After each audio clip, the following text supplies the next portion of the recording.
Somehow, some way, whenever there's something exciting going on inside of the game, an event that people are looking forward to, Clash Royale always finds a way to mess it up and let people down. When people have expectations, they aren't fulfilled. And this time around, people aren't getting the rewards that they were originally promised, and they decided to make them worse. I'll explain what I'm talking about, what this event is exactly, and also more going on in the game, because also there's a community tournament happening where basically the community got to pick which cards get banned in it. And as you would expect, that's going to cause a lot of strong opinions on if people like the cards that were banned in that. So let's get right into it. Competitive Clash Royale this year started super late. In fact, it hasn't even started yet. This is the first big competitive event we've gotten going on this year. Clash Royale League, CRL, hasn't even started. Even though Brawl Stars, their qualifiers have already begun, Clash Royale hasn't even announced the format or anything yet. But to warm up for it, they're announcing a Boomer vs. Zoomer event where it's 10 legendary players face off against each other March 22nd. Now, a lot of casual players normally wouldn't care about this type of thing, but it's because of the rewards you get. The loot drops, which Clash Royale has been known to do before. Just for a tiny bit of information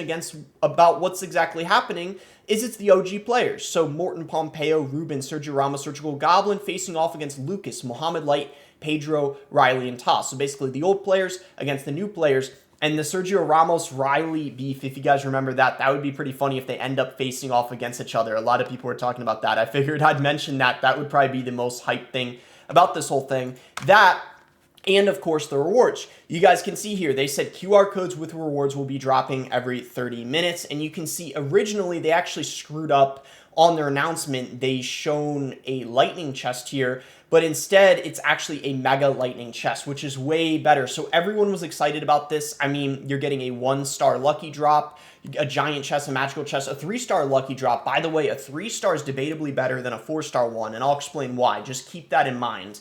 And then a mega lightning chest. And you see here people are saying good decision. They're glad they changed the fact that it was a lightning and they made it a mega lightning. This guy, oh my gosh, why did that guy say that? Oh my goodness, man.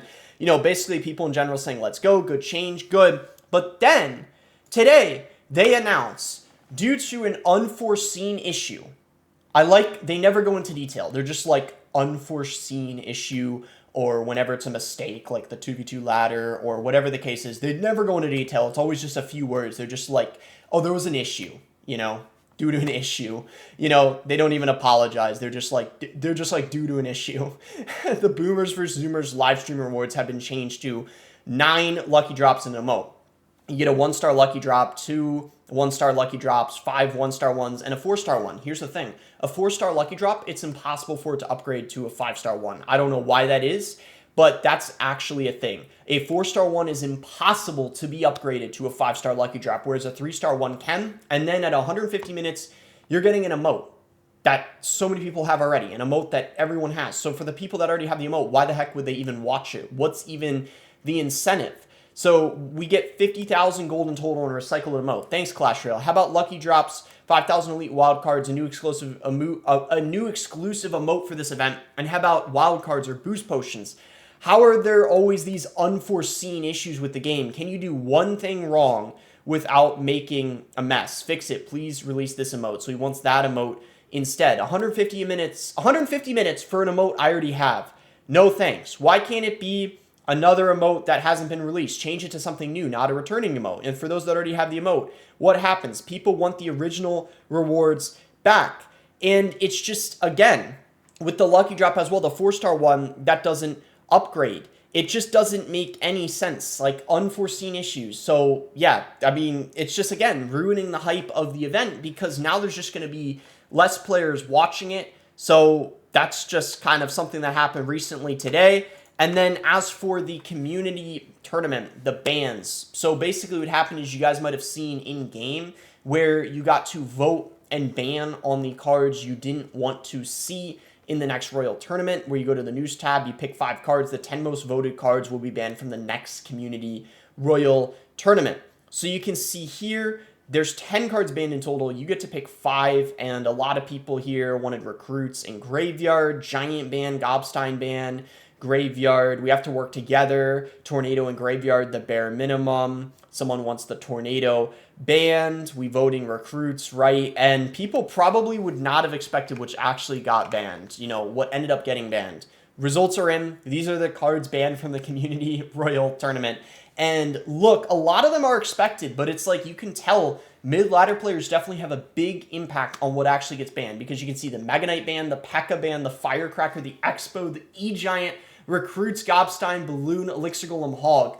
A Expo ban is crazy. It just really proves that Expo is just always going to be one of the most hated cards in the game, no matter how bad it actually is in the meta. And then even the P.E.K.K.A getting banned with how bad it is after the recent bounce changes, pretty wild. All these bans and somehow Giant Prince stays completely untouched. My poor Expo. They really voted for Elixir Golem instead of Graveyard.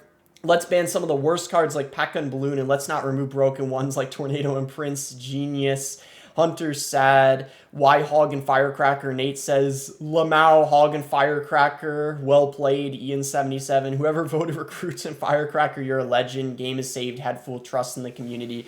So again, you know, the community is just never going to be completely happy. It's kind of similar to that vote that happened in terms of the rewards you got, and you know, the community ended up voting for the Evolved Valk, which made a lot of people mad. And again, this is just going to have a similar fate. This is what happens when you let the community pick. I guess, in a way, you're kind of getting what you get. You don't get upset. That's kind of, I guess, the mindset for it. I mean, again, it's kind of democracy, I guess. So I guess you really have to evaluate, is democracy a good thing in this case, because everyone in the community has different opinions. I think we all know what to do here. They open a vote for which cards should be banned from the next tournament. Hopefully, if enough people pick Mega Knight, they do something about this crazy usage rate. So yeah, you see a lot of casuals. I had a feeling we're really going to want that Mega Knight banned, and it's sure enough, it ended up getting banned. So I guess a lot of people are happy about that.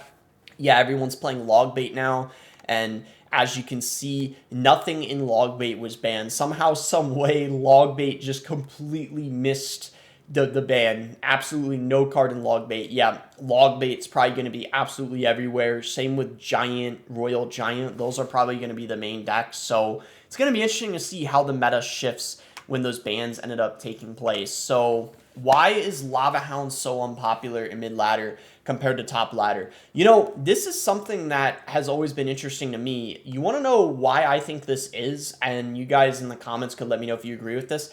I think it's because in mid-ladder, there's so many people running things like Wizard, Executioner, Witch, and whatnot. Things that are just very good against the Lava Hound. Where at the top of ladder, there's hardly anyone running the Wizard.